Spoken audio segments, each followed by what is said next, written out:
जय मित्रांनो आणि आज आपण विधान परिषदेमध्ये पोहोचलो। महामानव डॉक्टर बाबासाहेब आंबेडकर यांच्या जयंतीनिमित्त आज मोठ्या संख्येने भारतीय बौद्ध महासभेच्या वतीने आणि वेगवेगळ्या संघटनांच्या वतीने आज डॉक्टर बाबासाहेब आंबेडकर यांच्या पुतळ्याला माल्यार्पण करून आज आपल्याला भारतीय बौद्ध जुळलेले जुळलेले आपल्याला त्याने जुळले आहे। पण काय सांगताना करायला पाहिजे।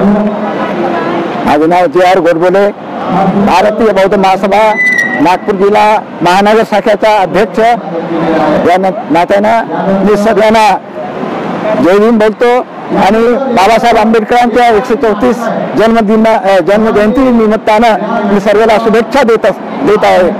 भारतामध्ये जेवढे आपले लोक आहेत आज इथे सगळ्यांना मी जय भीम म्हणतो। बाबासाहेब आंबेडकरांनी आम्हाला मोठी ताकद दिलेली आहे। हे भारताचे उद्धारक आहेत।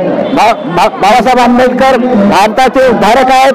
एवढेच नाही तर बाबासाहेब आंबेडकरांनी 14 ऑक्टोबर 1956 साली दीक्षाभूमी नागपूरमध्ये दीक्षा देऊन आम्हाला मोठी ताकद दिलेली आहे आणि ही ताकद आज खरोखर उपयोगात येत आहे।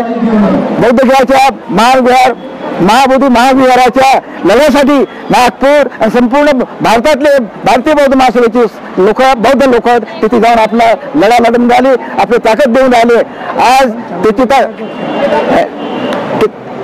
भारतीय बौद्ध महासभेच्या नावाने आणि अति अन्य संस्थेने जे बौद्ध आहेत ते सर्व जाऊन तिथे लढा देऊन राहिले आणि नक्कीच आपण तिथचा लढा विजय करूया। 1992 सालीपासून घंटेश्वर ससाईने हा लढा लढला होता आणि मध्ये काही थांबलेला होता, पुन्हा आज सुरुवात झालेला आहे। आमच्या नागपूर ते बुद्धगयापर्यंत बरेच आमचे लोक गेलेले आहेत, 3-3, 4-4 वेळेस गेलेले आहेत, येथे उभे आहेत ते पण जाऊन आलेले आहेत। आपण पुन्हा बुद्ध जयंतीला 9-10 तारखेला येथून मिळून आपण 12 तारखेला तिथे राहणार आहोत। भारतीय बौद्ध महासभा महानगर शाखेतर्फे मी गळा देत आहोत आणि आमचं एवढं म्हणणं आहे भारत सरकाराला आणि बिहार सरकाराला गंगा पाणी आणि शुद्ध पाणी एकत्र झाल्यात ना गंगा राहत ना शुद्ध पाणी शुद्ध राहत। हे दोन्हीचं मिश्रण राहते आणि दोन्ही पाणी जे मिक्स पाणी आहे हे घातक आहे। अशा प्रकारे भारतातल्या लोकांसाठी असं मिक्स दोन संस्कृतीचे लोकांना सोपून सुपूर्द करून जे केलेलं आहे भारत सरकारनं बिहार सरकारनं हे खोटं बरं नाही आहे, अन्यायपूर्ण आहे। हे असंवैधानिक निर्णय दिला आहे। 1949चा जो ऍक्ट आहे त्याचा रद्द केलं पाहिजे आणि संपूर्ण बौद्धांना त्याला दिलं पाहिजे ही आमची मागणी आहे। आणि बाबासाहेबांच्या ह्या 134व्या जन्मजयंतीच्या उपलक्षामध्ये आम्हाला अशी आशा आहे की आमचा हे उद्देश सफल होईल।